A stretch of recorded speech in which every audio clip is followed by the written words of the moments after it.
All right, good evening, everyone, and thank you so much for joining us for tonight's hybrid meeting and the presentation with the Los Alamos Mountaineers. Before we get started, I want to make sure everyone's aware that the presentation is being recorded. I'm Beth Courtwright, the Operations Manager at the Pajarito Environmental Education Center, or PEAC, here in Los Alamos, New Mexico, and I'll be the moderator for tonight's talk. First, I want to acknowledge our wonderful members and our donors for their generous support, and our partners like the Mountaineers who make things like tonight possible.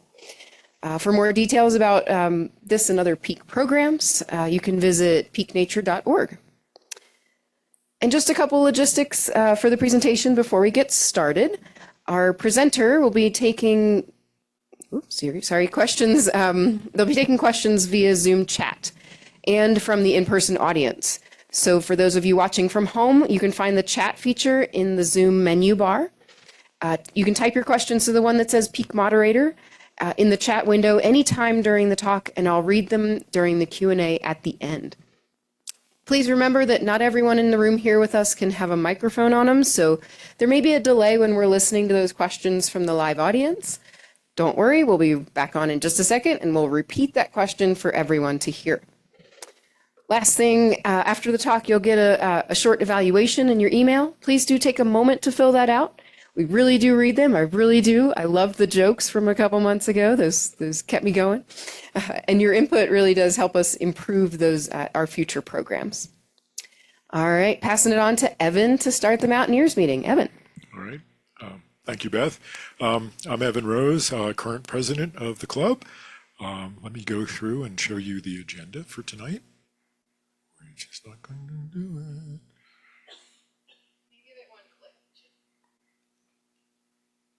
Try to click on the mouse pad. There you go. Now the advancer should work. The secret knowledge. Okay, so we're going to do a safety share on altitude.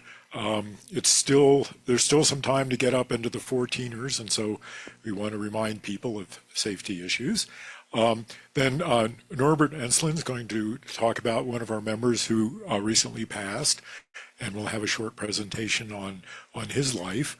Then Sylvie Adams will do our trip reports, and then our presentation is by Ann Satsangi and Jan Velechovsky, and they will tell us about Grand Canyon. So, Ann, do you want to talk about the safety share? Okay. Can you hear me? All right, let's advance. Okay, so we live in the mountains, do a lot of climbing in our Mountaineers, and everybody's probably familiar somewhat with experiencing the effects of altitude sickness. I want to note here that Cleveland Clinic, there's a lot of information out there. I've taken a number of things from Cleveland Clinic as the resource here. There are 3 different types of altitude sickness. The first and most common you would run into is acute mountain sickness, or AMS. More serious are high altitude pulmonary edema, that's HAPE, that is fluid in your lungs that can be very dangerous and even fatal. And even more serious than that, the high altitude cerebral edema, the swelling and fluid in your brain. So symptoms, most people climbing mountains have run into at some point the headache you might get as you're reaching high altitudes. That's one of the first and most common symptoms. Nausea, vomiting, loss of appetite, running into fatigue even when you stop. If you have any feeling of unwell, just a general malaise, then things aren't right. Your body's telling you. If you're sleeping up there and having trouble sleeping, that's not uncommon at high altitudes. Getting more serious dizziness, lightheadedness, and vision changes.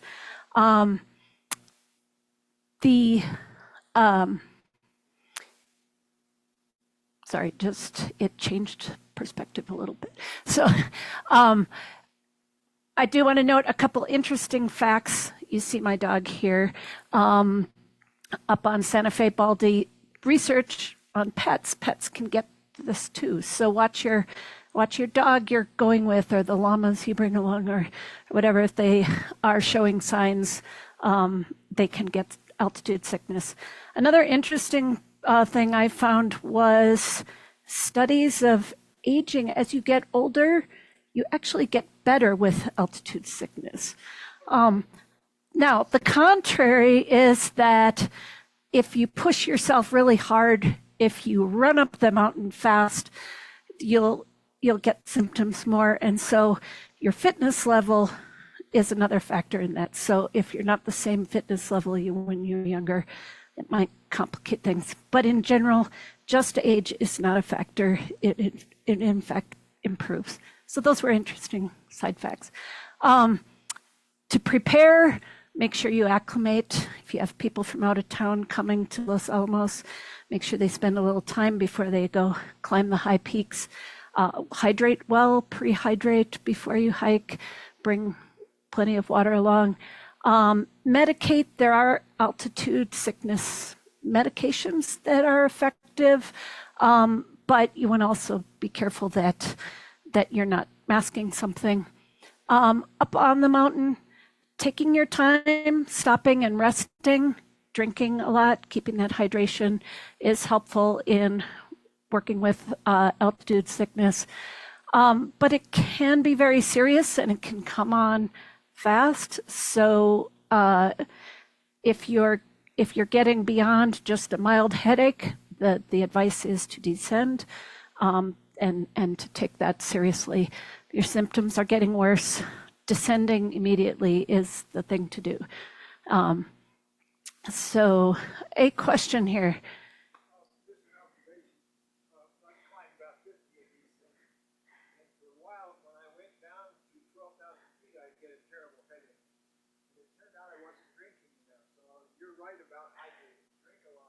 Yes, in addition here, for those online who couldn't hear, sometimes you climb, then you go down, you get a headache.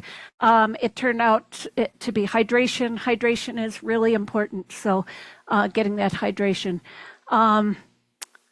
And that is it. But the bottom line, don't mess around. If you start getting more serious indications, descend. You don't have to do that peak. It'll be there tomorrow. So, all right. And with that, I'll pass it to Norbert. Oh, yes. Sorry. Thank you. A reminder from Beth that Peak is doing a wilderness first aid course, which will touch on some of this altitude as well as further. And it is in November, right? First weekend of November. Take a look online if you want to do wilderness first aid. Next up is Norbert.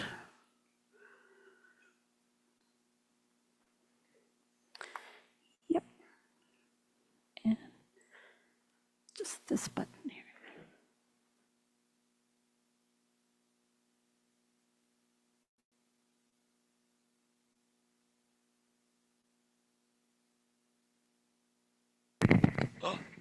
All right.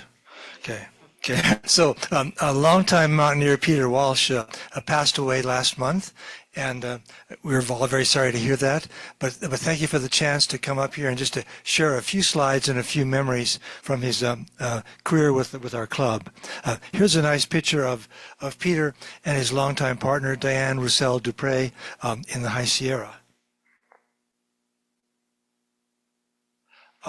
So Peter served as our vice president and climbing school director back in 1990, and then as our president in 1991.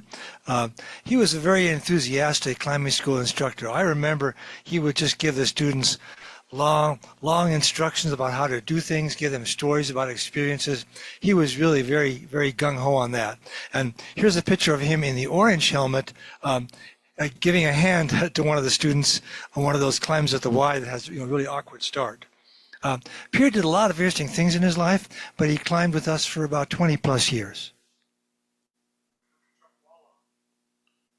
That's right. Good job. One thing we learned from Peter Walsh was how to climb thin, hard face climbs where you're putting your feet on very small holes. He said, just hold that foot exactly in the orientation that you've put it on. As you're moving through, rotate your ankle or twist your knee or whatever else, but don't move that foot so you don't pop off.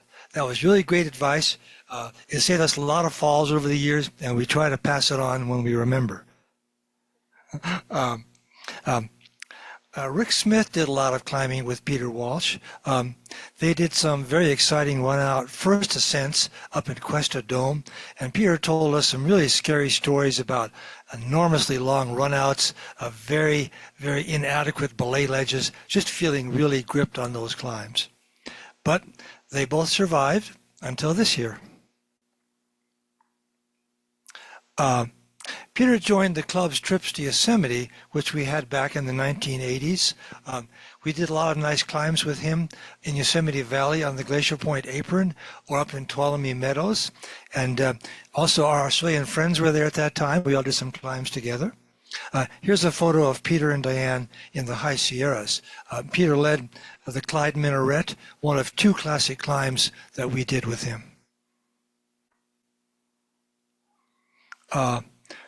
Peter Walsh and Jan Studebaker did a lot of climbs together with us. They climbed in Yosemite, Hueco Tanks, Tres Piedras, a lot of Colorado areas. Peter and Diane also joined some of Jan's trips out to California, where we'd stay rent a cabin or a house for a week, and you'd go climbing every day. In some of these destination areas like Tahquitz Rock or Lake Tahoe, where there's lots of different climbing areas to visit every day. Here's a nice picture of Peter and Diane. So Peter was a very amiable person to spend time with, a really great climber, always there to help us out with problems or help us with projects based on his past expertise or at the lab. And so we will miss him very much. His full obituary is on the website for the Los Alamos Daily Post. There's going to be a celebration of life service, and Diana said that's going to be done sometime over this winter. And she also asked me to announce that she would appreciate any photos of Peter that she might have that she could use for the service. Thank you.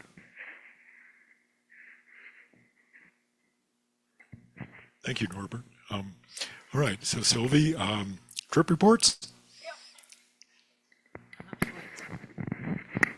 Thank you, Norbert. Let's see, so I'm Sylvie Adam, this year's Mountaineers trip coordinator, and I'll report on our busy September outings. So Ellen continued the weekly hike and dinner on Parito Mountain, and to accommodate this amazingly enthusiastic and beautiful crowd, okay, here it comes, we added a second bench at the top of the mountain. So here's Tim Rennick and Rick Rubio on the left, finishing the job, and you can see on the right it was a work of love. I'll go back to the last one. More of you guys. Fun. Let's see. Tanya Pietras led her second outing for the year to the Aleutian Islands there off Alaska. It was Tanya and Glenn. I don't know Glenn yet, but she sent me a few amazing pictures there that the bald eagle flying by. And she's always smiling on her trips, so. But there was a long one from August 9th to the 20th backpack, so pretty long trip and remote, just the way she likes it. My next slide is also a Tanya Petra's trip, where we had 4 mountaineers there. So Rick and Tim, Tanya and Seth, with amazing pictures. And they were in the Rin River Range, which is in Wyoming there, kind of southeast of the Tetons and southeast of Yellowstone. Big views. A baby moose. That must have been cute. 2 baby moose. Amazing view and a fun time there. So another nice trip with Tanya. And then Bill organized, joined a commercial trip, and about 6 mountaineers joined a couple nights on the Rio Chama with some Ike and some rafts, and then the beautiful red rock in the canyon. Robin Guruli led about 6 hikers as a LAM Peak combined trip on a birding hike down Pueblo Canyon, and had a good time there. Thank you, Robin. And then Jan took the opportunity with the Los Alamos event to take some of us to clean some trash around the county. So we had 9 mountaineers doing a garbage pickup around Smith, which is a never-ending thing. So we can do that every day. But you can't see because they're behind us, so we got a lot of bags. We're hiding the bags. Thank you, Jan, for organizing that. A really good thing to do. And then a couple of days ago, Cecile Hemes took 5 mountaineers to Stewart Lake. So yeah, kind of second half of September, and some yellows showing up already. So we should have a nice fall color season. And that's it. So we had a nice September. Keep coming, keep leading trips. What do we have? I think Rachel's still doing her top roping on Tuesdays and Thursdays. And then Ellen will do 2 more dinner hike at Pajarito Mountain with the new picnic table. It'll be this Friday and next Friday. Okay. Thanks, Ellen. You had a great season. She's waving. And then you'll pick up in 2026. Bill will do a day hike along Rio Chama from the Skull Bridge on September 27th. So anyone interested, get on our website and look at his contact information to get on his trip. And then I'm doing an October 19th. There'll be a LAM Peak one. Anita, we're going to try again. 2 years ago, we had to cancel because of the wildfire smoke. So let's try again. And to register, you'll go on the Peak site for this one.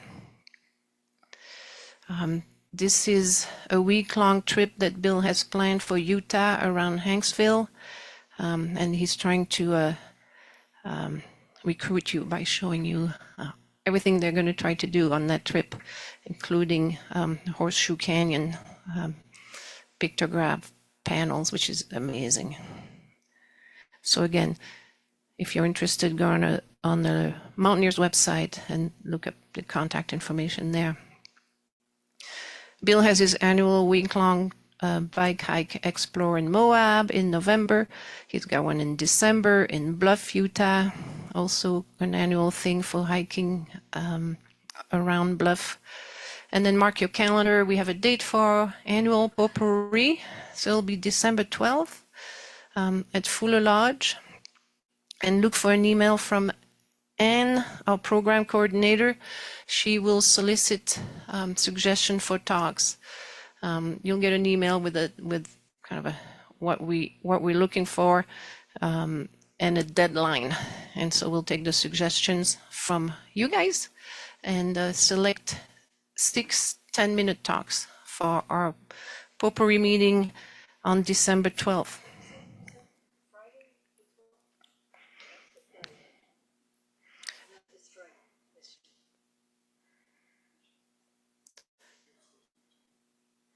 The 10th? Okay. All right. Stay tuned. We may have an error here. We'll definitely talk about that on the October meeting. You think it's the 10th? Okay. We think it's December 10th. Well, mark your calendar anyway. We want you to come. And that's it for the trip. So again, if you're not a member of the Los Alamos Mountaineers, join us. It's $15 individual, $24 family. You can do that on our website. And then don't be shy. Let's lead more trips and take your peeps around. All right. Thank you. No, don't need that one. Jan will need that one. All right. I'm Ann Satsangi, and this is Jan Velechovsky. We're the speakers tonight. We're also the program chairs. So just a reminder, if you have extreme adventures you'd like to share in in 1 month, please let us know. We're working on out into March, April, or May in our next year's calendar. So please come and suggest things for the coming year. All right. But we wanted to share our adventures with the Grand Canyon, going from rim to rim. Now, there's many ways to do rim to rim. This is how it looks and where we're thinking this would be a great adventure across. I imagine that many people have been to the Grand Canyon, maybe even done something rim to rim. How many in the room? Show of hands. Yeah, 1 rim, 2 rims, 3 rims. Okay, quite a few. So what we were talking about with the rim to rim is we'd heard. I did first. I think Jan started separately, and then last year we were on the same trip. But people who do this in 1 day, 1 day across is a big challenge. But it also logistically, you don't have to get a backcountry permit because you're doing it in 1 day. So there's something there. It's a good physical challenge, but it takes a lot of logistics to do as well. So I started getting a group together 2 years ago, figuring out how to cross this canyon and take on this adventure. The canyon, if you're not familiar, is about a 7-hour drive from here, so doable to make a weekend of it. We drove over Friday, hike Saturday, drive back Sunday. Lodging is a little hard on particular weekends. So if you're going to do the inner canyon, it gets very hot in there. If you're going to do it all in 1 day, you also want to make sure that you have water. So there's a ideal time, the second weekend of October, when it's just before they turn off the water, but it's late as you possibly can go for the coolest inner temperature. So you got to get rooms well in advance. We have stayed at the South Rim, typically, and then done our logistics from there. It's really hot on the North Rim. We always wanted to do that, but we didn't get a room there. So getting from one side to the other, on the left, you see the map of the trail and trails across the canyon there. On the right is how you drive there. And so it's 10 miles as the crow flies, but it is a long way around. It's about a 4-hour drive. I downloaded this recently, so it says 9 hours because of the fires. It's closed and they have you walking for 5 hours to, but so it's really a 4-hour drive around. That's still significant if you're trying to plan a 1-day hike. So there are other things you could do. You could walk both ways. Some people do rim to rim to rim. Most of us weren't up for that. We did have one person in our group who did that with some other folks connected with them. Did a personal shuttle. We found ways. So there were 2 years that I led a trip. The first year, we didn't have enough people to swap directions, but we got up early. We drove the car all the way around. We started hiking at 4:30 in the morning, hiked back to the South Rim, and stayed overnight, and then drove our second car around to pick up the first car. The second year, we had a good group that we could split into two.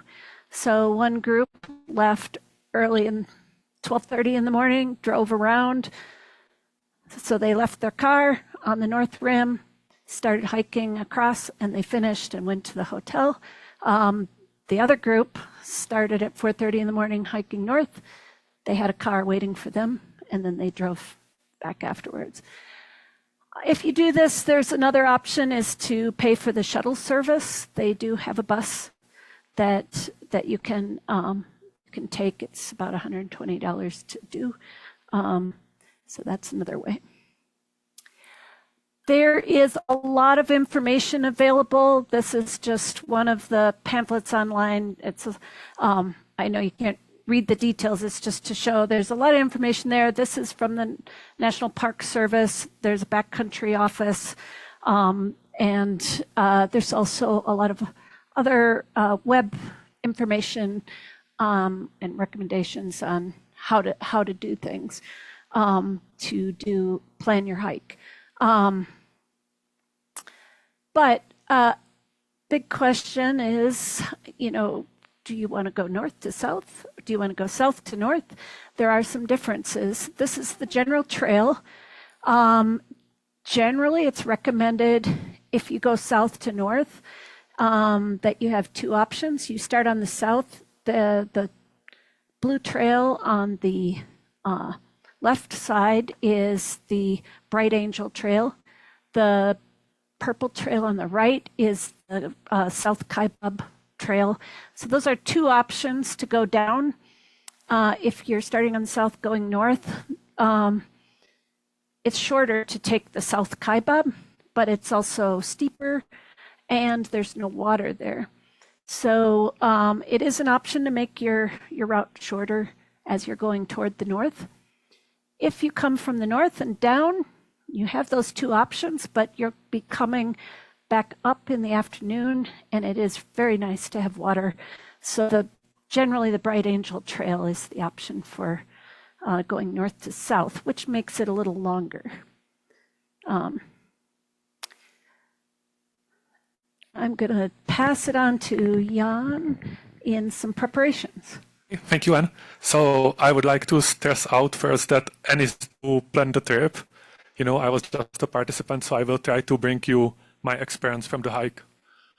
Certainly, be prepared. It's a long hike, and because it's crossing Grand Canyon, it's quite different from hiking up a mountain and going back. Many things play against you. You start fresh, going down, you feel okay. You are going down in elevation, everything's nice. Once you are down there, the heat builds up, you start feeling bad. Now you have to hike steep up, you get tired. But I've heard from many people, they did the hike, they felt okay, but when they finished, you can get really exhausted. You get some chills, you start shaking, you cannot really heat up. So it's not a joke. We did certainly some preparation to get ready for the hike. Here you can see some numbers. The total elevation change, which means going down and up, is 11,000 feet. It's not a joke. And also the altitude, the North Rim, I believe, is higher than Los Alamos. So for people from going from sea level, it can be challenging as well for us. Not so much. And yeah, please give me next slide. So with water, it can be tricky, but water is there. So my recommendation is, if you do a day hike, take light. I did this hike 9 years ago in 2016 as a backpacking trip. It was beautiful, there's a nice place to stay down by the river. Campground close to Ghost Ranch, but at the same time, if you do a single day trip, you don't have to carry all the fuel, right? So you don't have to take a gallon of water. If you take 1 liter of water, you will be perfectly fine. There are many places where you can refill the water if everything's fine. If things go wrong and something breaks, it's good to have a water filter with you, just to be on the safe side. Typically, you will find some running water which you can filter and refill at around most of the trail. So I would say 1 liter, you are well set. Of course, bring some electrolytes if you like that stuff. I'm more old school, so I just bring some, pepperoni sausage. It has salt in it. It works for me. So why not, right? What are some snacks, sun protection? And because we started early in the morning, as I said, 4:30, right? Maybe 2 hours before sunrise. Certainly you need to bring some headlamp, and you have to bring some warm clothes just because of the morning. Then you carry it with you the rest of the way. But well, it's better to be prepared. Next slide, please. Yes, and when you hike there are signs which tell you that this hike is really not a joke. One of my favorite signs was, going down is optional, going back up is mandatory. So, really think about it. Again, big gains of elevation and many things are working against you. Next slide, please. And yeah, this is our group in the morning. So you can see on the right side, that's the group which went from the north to the south. On the left side, that's us getting ready to hike early in the morning. You would not believe it, this early in the morning, the parking lot was already full. There were a lot of people who wanted to do this hike with us this day. And it was perfect conditions. All right, and this is the other group the year before going southbound. Again, starting at 4:30 in the morning with headlamps. When we did it, I think we had a little more extreme temperatures than last year, but it was 34 degrees when we started on the North Rim, so you really did need some layers to cover up. We quickly warmed up as we went down, though, and started shedding layers. Down at the bottom, it was 95 degrees. So it stresses both ranges. Some really cool tunnels on both sides as you go through in the dark. And then you go a little bit, and somebody said, turn off your light, turn off your light. And it is amazing. It is just amazing to look out of the canyon. It's all dark, but you see these headlamps going. Like Jan said, there were many people who like to do this hike. So we were not alone on the trail. It's not a wilderness hike in the sense of being out on your own, but this is a picture we took from the north. Yeah, really cool experience. Okay, so we are about 2 hours in the hike. The sun is rising above the canyon. You are ready to switch off the headlamps and see some beauty up there. Finally, you see something, and you feel pretty good. You keep going down. The trail is not that steep. It's just beautiful. Next slide, please. All right, and then going north to south, similarly, the sunrise, it was slightly different there because we're looking across, so we're still very much in the dark, and then seeing the sun come down, spectacular.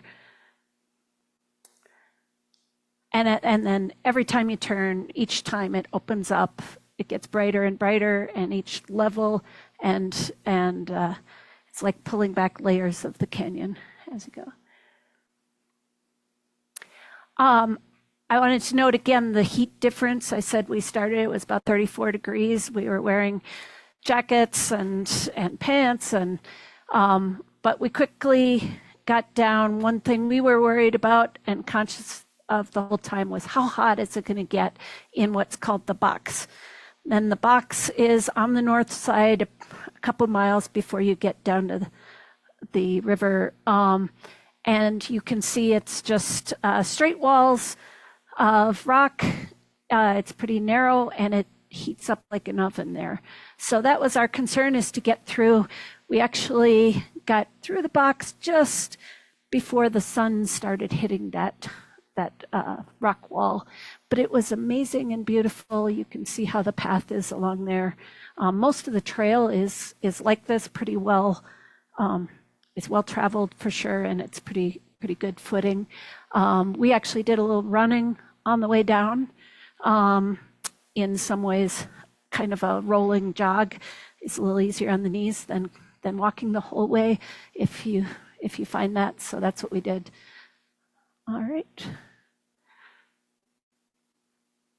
Okay, so we are going down towards the river. I think we are hitting the river, so it's another 2 hours. Now it's like 8:30 in the morning, you know. On normal weekend, I would be still lying in my bed probably, but now I'm already hiked down to the Colorado River.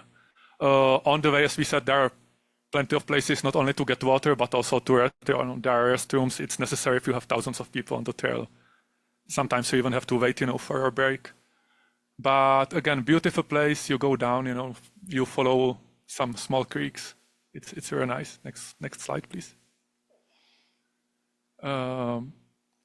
And yeah, as I said, you follow a creek. Another reason why to pick a bright angel trail on the way down, you'll avoid these beautiful animals. I mean, these mules, they are great, right? But if you get stuck hiking behind them, it, you know, it sort of smells and slows you down. And down here, again, 8:30, we are hitting the river. You can see the trail goes now upstream a little bit on the right side of the picture. It's still nice in the shadow, so we are not having any issues with the heat. And we are just enjoying the beautiful scenery. Next. And that is a gorgeous picture that Jan took.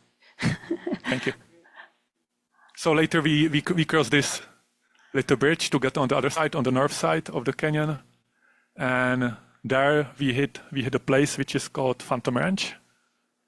And again, you know, bunch of people there. But the nice thing about this place, you know, you can buy a postcard. You can send a postcard, I believe, for, you know, standard charge. You can get some snacks there. Nice place to rest, but again, sort of crowded on the day when we were there. And yes, from there, as Anne said, you cross the box. Since we were still early in the morning, you know, before 10 a.m., the sun is a little bit lower, nice in the shadow, no problems with heat at all. In contrast, if you would wait a couple hours in summer, you know, the sun really hits it like an oven. You have this granite type rock on the wall, it heats up, it can get very miserable. But that was not the case for us. As we hike up, we can see some fossils on the ground. And you can also see that the trail, maybe you can see, it's on the very left side, on the left picture, and the trail gets much more exposed, right? It's just cut straight into the face. It's very beautiful on the north rim. Next, please. And yes, you have some nice showing of the geology. And the cool thing, which I like about Grand Canyon, when you go down, it's like going against the time, right? Because the rock formations, the deeper you go, the older rock you get to see, and it gets exposed. And it sort of reminds you about, you know, about the lifespan of us as humans, or about organisms, because you think, well, I get down to the river, I will see some cool fossils. It's not the case. When you get down to the river, there was no life on the earth, you know, to leave any fossils. All the fossils are pretty close up to the top, and actually, you know, when humans appeared on the earth, it's not even visible in the layers. So yeah, it reminds us of something.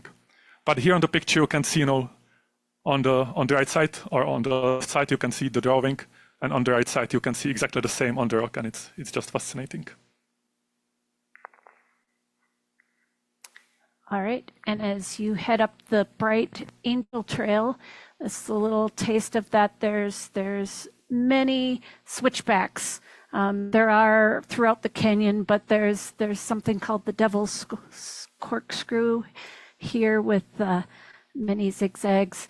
In preparation, the picture on the left shows how that's terraced steps. The trail is taken care of that way, but it means in preparation you better be working on steps and steps and steps, because it's a lot to do these continually uphill and continually downhill versus up and down mixed together.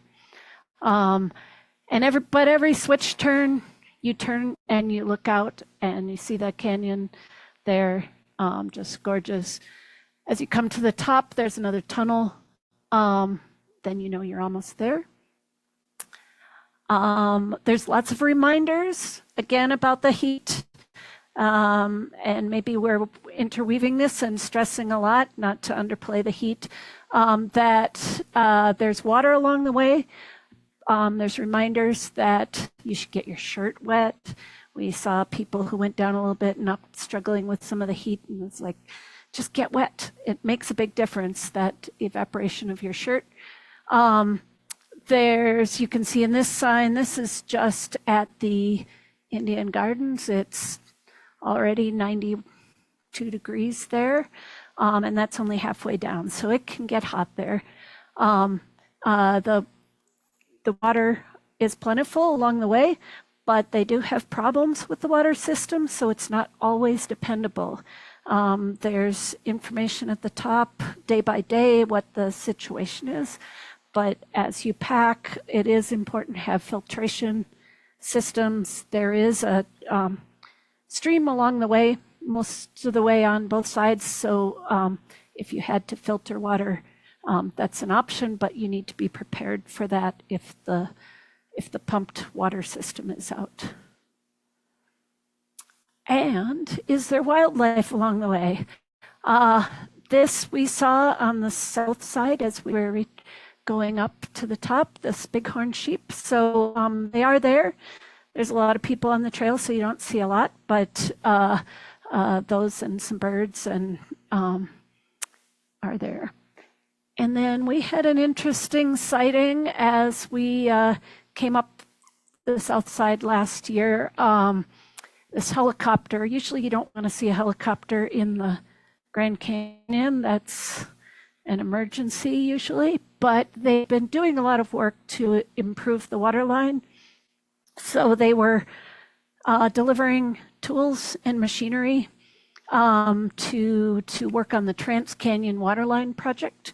We actually talked to some of the folks there about how they were using the helicopter and what they were doing, and they bring bulldozers down there piece by piece, and then they put them together, and then they do the work, and then they take them apart, and then they take them piece by piece out. So in this, they were actually delivering some tools and the mechanic to take it apart. They were just finishing a job. So there we go. All right, to the North Rim. Okay, so let's see. Let's say it's 10 o'clock in the morning. We just left the box, right? And now the hard part of the climb is waiting for us because now we are on south-facing wall, so no shade, no shadow. The trail is getting steeper, and we still have, well, in fact, we have only a few miles to go, but it's still maybe 4,000 feet of elevation gain. So that's when the hike gets really tricky. And here you can see one of us, finishing in the end on the North Rim. It was beautiful atmosphere. There were maybe 50 people. They had cowbells. They were cheering for us. It was amazing. But again, I want to stress out the last few miles. It looks like it's close. It's not. You might spend half of your trip just getting up out of the canyon. It was something. And just to give you some comparison, about a mile before we were in the end, we decided to split our group. There were a bunch of people. We were fine. Some of us were racing up, and some of us took it slowly. And in the end, the people who were racing were waiting 1 hour for the people who went slower on 1 mile, right? Just think about it. And this is coming up the South Rim. Now, coming up the South Rim on the main trail, you come right up by the lodge. So there are a lot of people there. They're also cheering. Some of them are aware that there's a lot of people who did a huge hike. Others are just casual tourists who are there and they don't realize what's going on. But there was a lot of fanfare as you finish. There's the Bright Angel Trailhead sign is a good photo op when you do finish. And so, yeah, let's see. It's an amazing feeling when you do finish. It is a huge undertaking. It's like running a marathon. It's about 24 miles. And there you have it. You've accomplished it. Oh, and like Jan was saying, we were hitting about an hour per mile on the last mile or so. It really is a lot. It's a big climb. It's steps, and it's hot in the sun by then. So you come on out of there with a big accomplishment, and you can see big grins. So.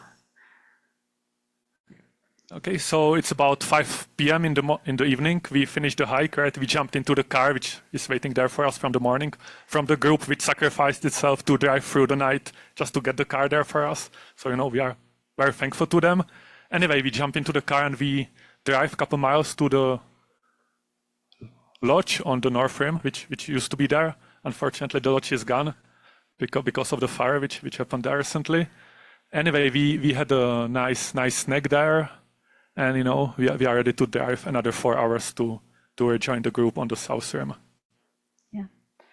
I just want to add something about the drive around, because on the first year we did it, I drove to the north and it's amazing. That weekend we've hit each time a full moon, and the drive itself by moonlight is not.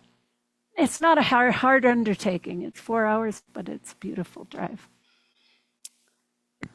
Okay, so here's the picture of the historical lodge. Again, unfortunately, it's gone now.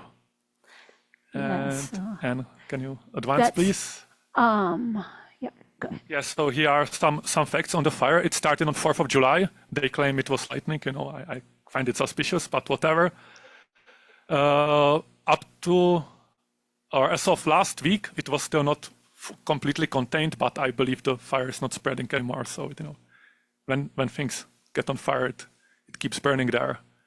And this picture, actually, I took when I went there with my family for a trip on July 26th. On that day, I believe 20,000 acres of the forest burned down there.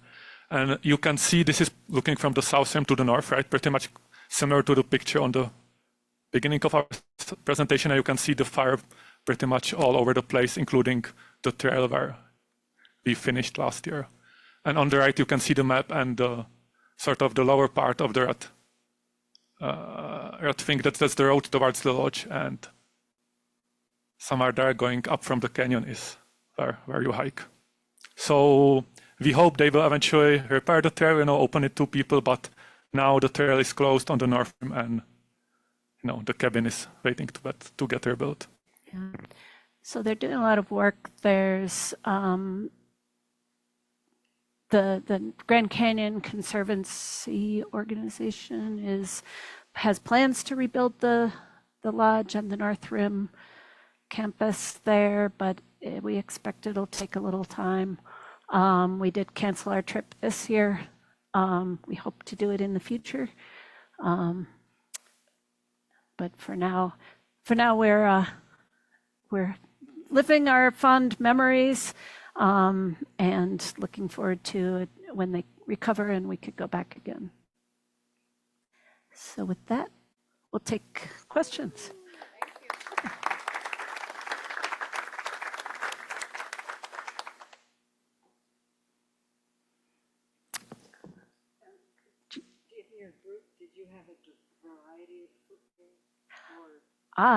So there's a question about footwear and the variety we had in our group.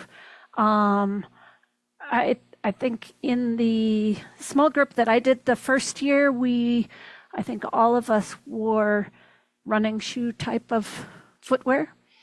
We did have one person get a blistering issue on the way up, but we had some KT tape and moleskin and dry socks along. That's another thing to put on the list for packing. Carry those extra socks, and in your first aid kit have blister stuff. I think, did you have some boots in yours? We didn't have really boots. We had some hiking shoes. You know, you don't need Gore-Tex. There's still no water which you would have to cross. Typically the weather there is sunny, so. And if you do it early in the season like we did, or late, whatever, there's no snow, right? If you would wait a little bit longer, you might encounter some snow there, but that was not the case for us. Yep. The question is, when did we go? So we went the second weekend of October. So each year they close the water off October 15th because it starts to freeze on the North Rim. That's when they close it. So we go as late as possible. You can go during the winter, but you need microspikes for snow, and there's no water. So becomes another logistical thing. And I think just to prove that's the right time to go, there was, again, a huge amount of people. All of them had the same idea, this is the right weekend to go to hike. So, Yeah. It is. While you're talking about water, there was a question online of what kind of water filters did everyone bring? So I had this small live straw water filter. I didn't have to use it because all the water on the way was potable. I think one of the stations was without water, but still we were able to walk around it without the need for any filtration. Yeah. Another. This wonderful pictures, but there's a long hike from Phantom Ranch before you start to climb up the North Rim. And you didn't show any pictures of that. Is it not very beautiful, that hike? Yes. So the question is, there's long stretches that we didn't capture in pictures, and it is totally, the whole thing was beautiful. We just were limiting to certain things that we wanted to convey, views or layers or the box. But yes, coming out of Phantom Ranch as you go toward the North Rim, there is a long stretch down in that deeper, oldest rock layer. It's very interesting. And then the box itself that we showed some pictures through there is amazing. But the whole thing, quite amazing. So I completely agree with you. The box is amazing. The hike, it's maybe 5 miles going through this narrow canyon, great walls, nice colors on the sides. However, I'm not a professional photographer. For me, it's very hard to catch this on a camera, and I think it's just better to see it, with your own eyes. So it's worth getting down there. Okay, here. How much water do you think you consumed during the whole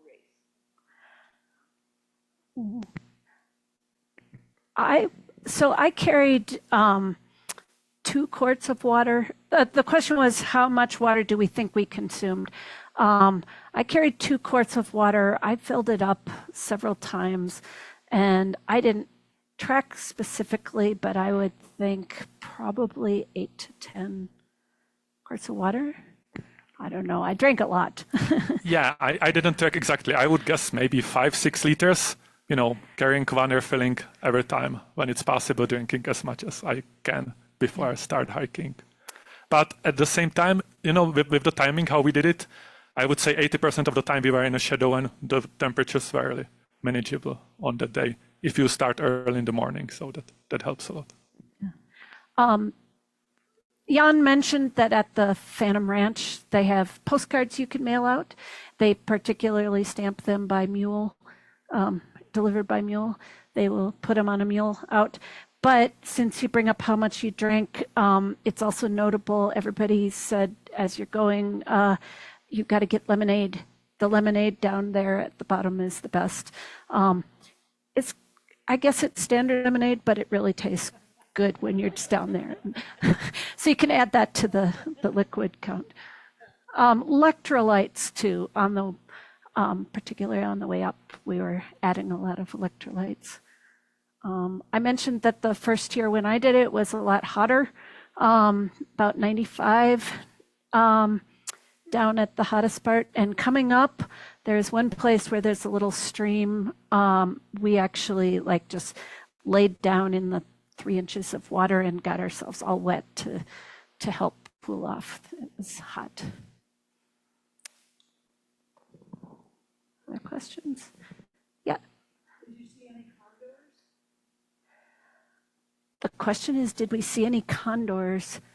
I did not see condors. Did you see any with your group? I don't remember, but to be honest, I'm not sure if I could be able to tell if it's a condor. So Yeah. okay, I They're didn't see. huge bird, widespread, but we didn't notice any. Yeah. Okay, one from online. Was the hiking direction faster? Was one hiking direction faster than the other?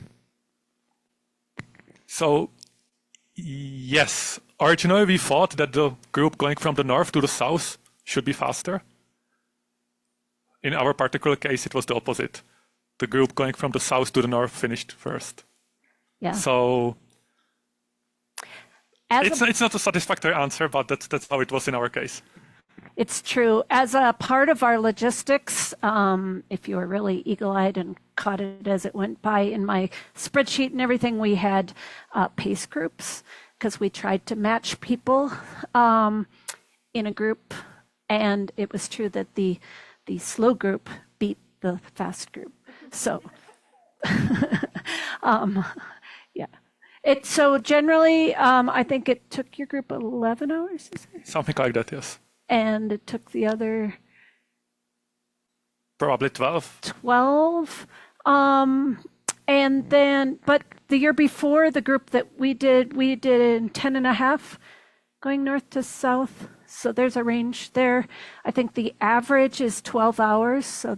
So they hit the average right on. We did a little running, so we got faster. To be fair, we didn't do any running. And also, again, for the third time, there was a lot of people, so you are not limited by your speed of hiking, you are also limited by your willingness to fight for your spot on the trail to go faster. So that was a factor as well. Yeah.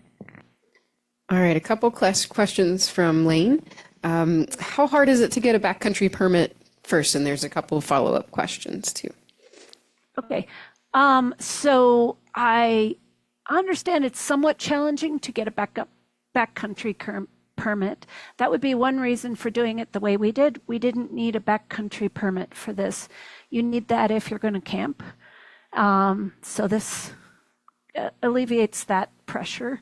But I think you have to go on many months in advance to get that, or take your chances and show up at the backcountry office the night before and see if there's some available. And that's actually what worked for me 10 years ago when I did the backpacking. So I showed up in the morning, it was maybe November, I believe. There was some snow up there and they gave me a permit. I was able to hike down.